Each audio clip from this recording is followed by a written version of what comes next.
Yes, be ready. One, two, three, start. Mr. Speaker, sir, I would like to say a few words on the governor's address. In the first place, as regards the handloom industry, it is one of the most important problem facing us. As long as this problem is not solved satisfactorily, it will affect the economy of our state. This problem is not appreciated very much by people in other states because it is not a problem that faces them. They feel that the problem can be solved by starting more mills and selling more mill cloth so that people may have ample cloth.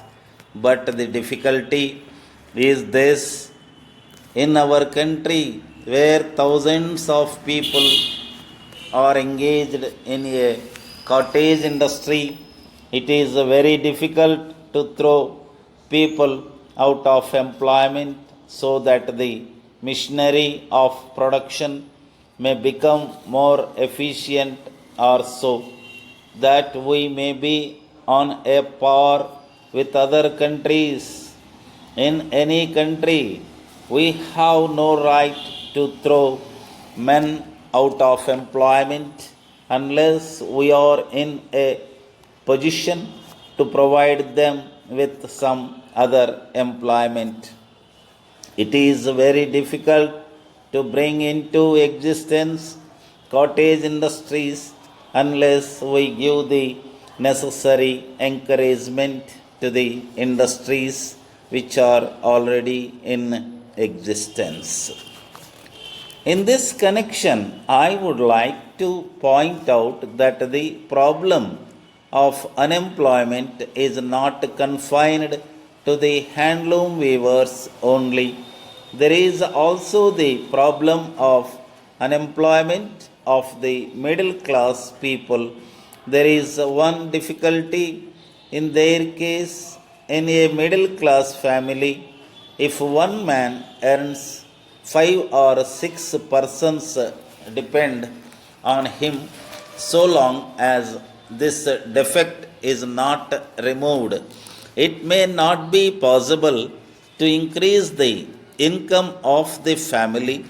It seems to me that one way is to bring into existence an organization of cottage industries, manufacturing articles out of local raw material. Women at home can make articles out of local raw material. For this purpose, there should be an organization to supply the raw materials and purchase the products produced. In this way, we may provide an extra income to every family in order that it may maintain at least its present standard of living. I now come to public health. We regret very much that we cannot spend more money on public health just as we spend on education. Public health also requires a large amount of expenditure. I am aware that the government are doing their best to build hospitals, but they are costly. It seems to me that the only solution to the problem for the present is to encourage private nursing homes and enable doctors to go to every village until the hospitals of the government come into being. If that is done, the country will not suffer. From that point of view, any effort on the part of any individual to spread medical facilities by training doctors would go a long way in solving the public health problem. In spite of all shortcomings, I must congratulate the Honorable Minister on whatever he has done. With these words, I conclude. Letter from the Comfort Electric Company Limited, Lucknow, to Messrs. Rama and Company, Ahmedabad.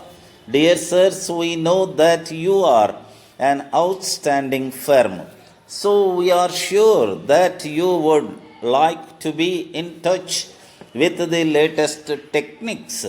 As you are one of the leading firms in washing industry, we think that our comfort washing machine must be introduced to you.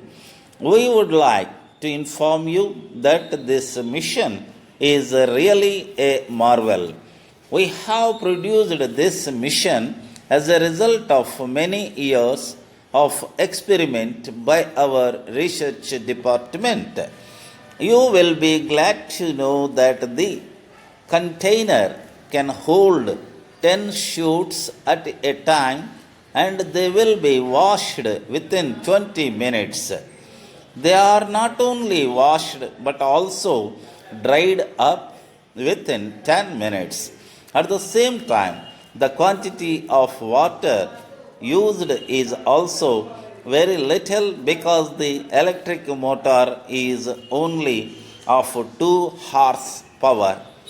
Apart from these features, it may be pointed out that washing does not require costly soap. Our sales representative will be in your city next week for demonstration. If you sign the enclosed card and post it to us, he will contact you for the demonstration. Yours faithfully,